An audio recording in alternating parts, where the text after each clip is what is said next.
Guys यो चाहिँ मेरो साथी रोनिसा हो। हेलो गाइज ए नदेखाउनु होला अब हामी चाहिँ जापान आएको नि 6 महिना भइसक्यो रहेछ।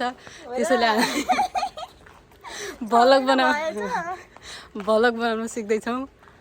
अनि हाम्रो चाहिँ गएको जाने टाइम भएर आज हामी दुईटीको काम थिएन। अनि एउटा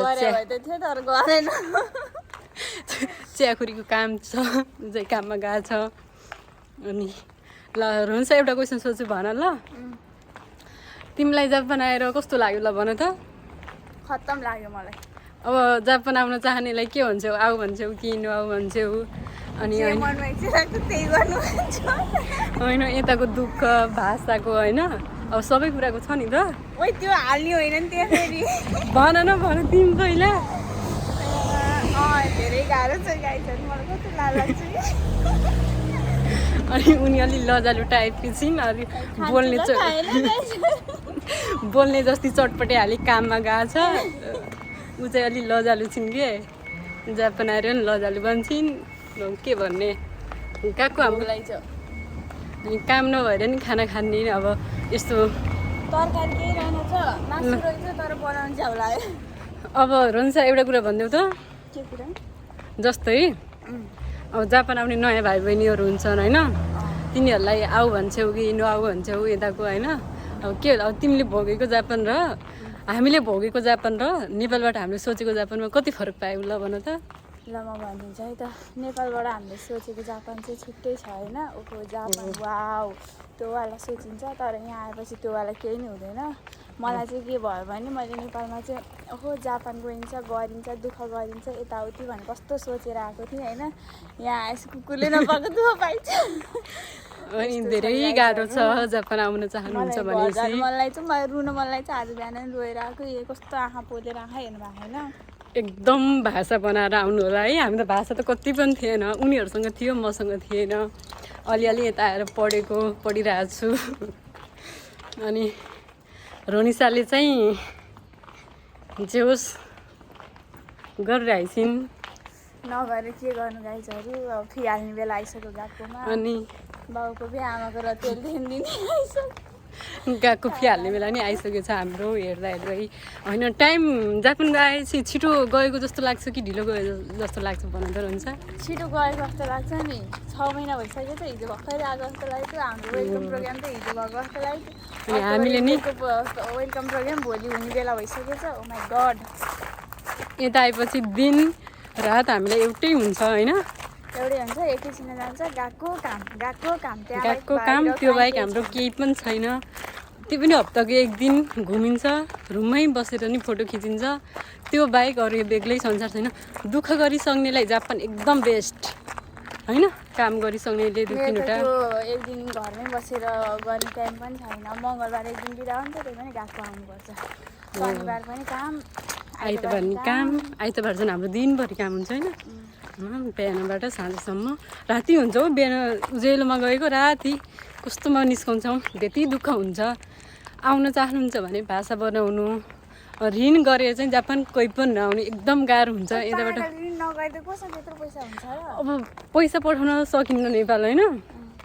मेन कुरो यहाँ हाम्रो जति कमाउँछौँ त्यति हामीलाई ठिक्कै खर्च हुन्छ होइन। अनि फेरि गएको फी नेपालबाट पठाइमाग्नुपर्छ। अनि यता सोचे जस्तो हुन्न। ऋण छ भने चाहिँ नेपाल नआउनु, तपाईँले ब्याज पनि तिर्न सक्नुहुन्न। यति गाह्रो छ जापानमा। जापान होस् जुन देशमा पनि स्टुडेन्ट भिजालाई गाह्रो नै छ। अनि हाम्रो रोन्छ भन त के भन्छौ?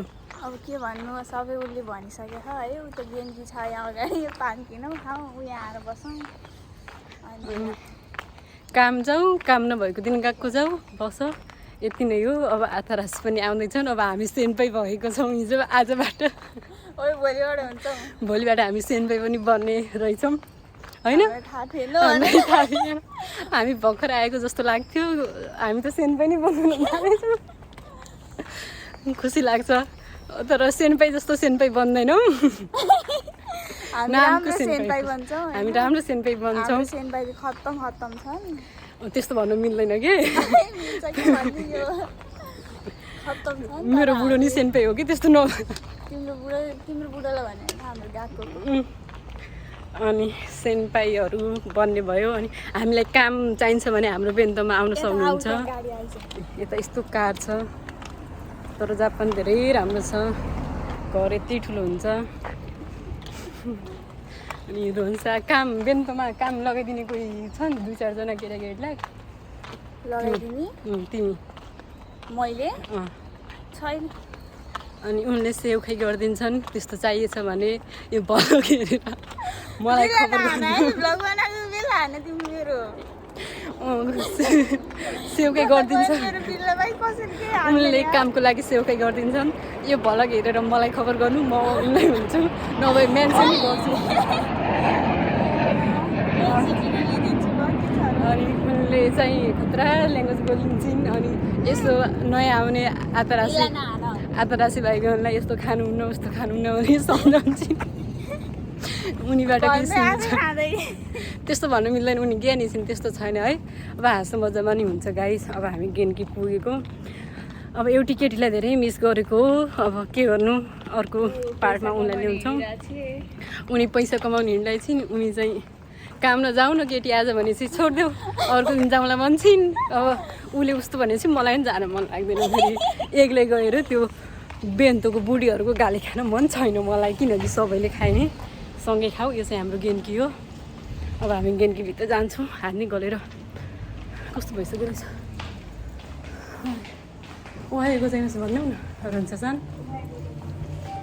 यो चाहिँ हाम्रो गेनकी हो। भित्रभित्र नबनाऊ न, यस्तो डराउँछिन् उनी जे कुरा पनि गर्नलाई। म कस्तो डर लाग्छ कि त्यतिखेर। लास्ट लजालु र डरालु छिन्। लजालु त छैन, के को लजालु हो र, डर चाहिँ लाग्छ। ल अब सकियो हाम्रो भ्लग चाहिँ। अब रन्साले एउटा प्रश्न, जापान आउनेलाई के भन्न चाहन्छु त्यति भन्नु। जापान आउनेलाई म आउनु भन्न चाहन्छु। दुःख गर्नुपर्छ, बाँचिन्जेल दुःख गर्नु। जति कमाउने हो त्यति रमाउनु। म किन नखाने, मैले खाएर आएको।